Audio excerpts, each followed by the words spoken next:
at are those who ride the highest.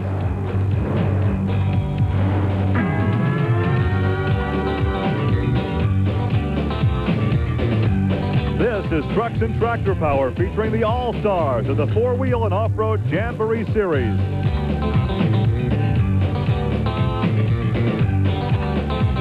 Today, it's the four-wheel and off-road Jamboree Summer Nationals from the Bloomsburg Fairgrounds in Bloomsburg, Pennsylvania. Hi, everybody. I'm Gary Lee. This weekend, we have seen tremendous monster truck competition. But as the final show rolls around, we've got a lot of walking wounded out there. You know, 2 days of qualifying, previous day's race can certainly take its toll. And the big culprit here is the race course itself. And here with the book on this racing facility is my sidekick, Army Armstrong. Well, Gary, you know, a racetrack is kind of like reading a book. It's got a beginning, a middle, and an end. And we're going to try to walk you through this track to show you why each of those parts is important. I'm standing at the downside of the first ramp. The beginning is 50 feet on the other side of that ramp. The trucks will be leaving the starting line, rolling the first ramp, and then going into the area that you and I call no man's land. That's the area between the first jump and the second jump. In the qualifying session, I want you to notice how the no man's land area was dug up. This is where the trucks roll the first jump and land here, and this is the point where they start planting the horsepower. That's why this track is dug up. No man's land is so very important because it is the area right before the finish line. Finish line located over my right shoulder. This particular finish line is going to be very, very important because of the angle of the ramps. All the drivers are basically spooked. Every one of them are saying, hey, we're going to be getting a lot of air. We're going to be doing a lot of flying. There's going to be a lot of hang time here today. So that's the end of your book down there. Now, is it going to be a fairy tale or a murder mystery? I don't know. Back to you, Gary. Well, Army, we do know it was a horror story for two trucks just trying to get into the program this weekend. Our old pal, the Jersey outlaw, Nick Rossi, makes the trip over from Bosanic and ends up limping home. Watch the truck explode after the second set of cars. Now, you got to remember, they're trying to qualify for the 12 spot. We call him the Dirty Dozen. He didn't make this cut. Second day of qualifying, John Moore in the far lane snaps his rear end.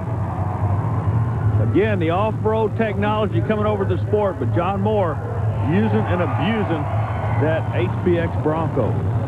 And in keeping with our rough landing theme, we want to give you a perspective from our crash cam to offer a different look at the impact when these trucks land. It's just amazing. Like we say, they land hardest where the feathers are the thinnest here. Round one action now. Gary Porter in the far lane taking on the quick qualifier, Andy Brass. The quick qualifier. Watch the landing the Carolina Crusher takes. Both drivers taking a whole lot of abuse. Also in round one, here's an ISO look at Paul Schaefer in the Monster Patrol. He bottoms out in the near lane. It appears as if both lanes will give our drivers fits here this afternoon. Well, I know that one lane definitely gave Paul Schaefer and his crew a fit because right now they're back in the pits literally hammering and nailing. Nationals, a part of the BF Goodrich Performance Series. Welcome back to Bloomsburg, Pennsylvania, where Ford Trucks present the Penda four-wheel and off-road Jamboree Summer Nationals, a part of the BF Goodrich Performance Series. Gary Lee along with Army Armstrong on a very hot, humid day here in the foothills of the Alleghenies as we get set for round two action. Wildfoot taking on Tropical Thunder, and it's Barefoot against Bigfoot, and the Monster Patrol against the Dodge Express. All coming your way from Bloomsburg, Pennsylvania. And there is a look at Andy Brass in Wildfoot. Now, Gary, as you made mention when you brought us back from commercial, the heat's going to be a factor today, not only with the trucks, but with the drivers. As the smiling Andy Brass comes up on the screen, the driver of Wildfoot, and he's going to be going up against a driver out of South Florida who's been trying to put it together. Wayne Bosanic, the ex-drag racer, may have found what he's been looking for because in the first round of competition, he had an upset over the USA 1 truck of Kurt Dabney. So maybe Bosanic has arrived. Yeah, that was a pleasant surprise for Wayne Bosanic, but I tell you what, he has the work cut out for him now as he, in the far lane, pulls alongside Wildfoot and Andy Brass. And anytime you go up against Andy Brass, you're going up against the best. It's a good news, bad news scenario. Good news is you won the first round. Bad news, you got Wildfoot in the second round. And it's going to be all Wildfoot. Yeah. Oh, look at that shot going away. I like that. The crash cam looking away as the truck clears that second set of cars, and there is the winner from round two, Wildfoot out of St. Louis, Andy Brass.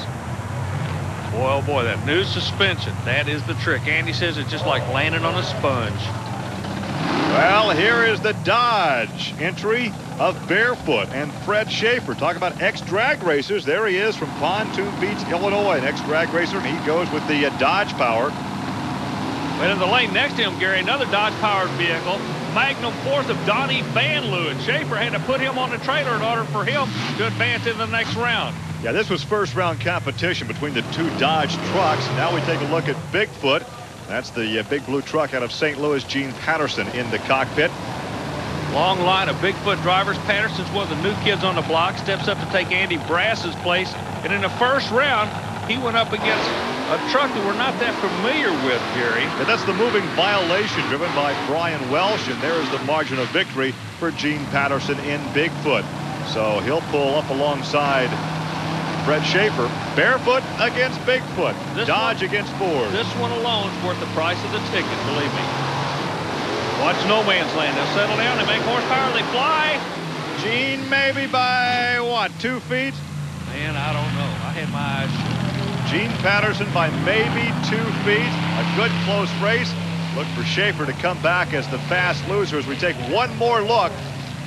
Even up over the first jump through no man's land. And perhaps it's that last moment of acceleration right here at that jump that gives the victory to Gene Patterson, and he's standing by with Army Armstrong. I know he just walked over and shook his hand. Congratulations to both of you. It's a good battle every time you go out there, but you win today. Thanks a lot, Army. You know, Ford Bigfoot team, we had to come out on top. We had to get Freddie here in the first couple rounds so we could get up there in the Penda Points Series. Make some money here this weekend. You know, we're kind of down on our luck. We lost the motor and qualified Friday night. Team put it back together. We put a new MSD crank trigger on it today, and it seems like it's giving us a little bit more performance. And the Firestones, the air is getting real good for us. Firestones are hooking up out on the track, and we're going to be there.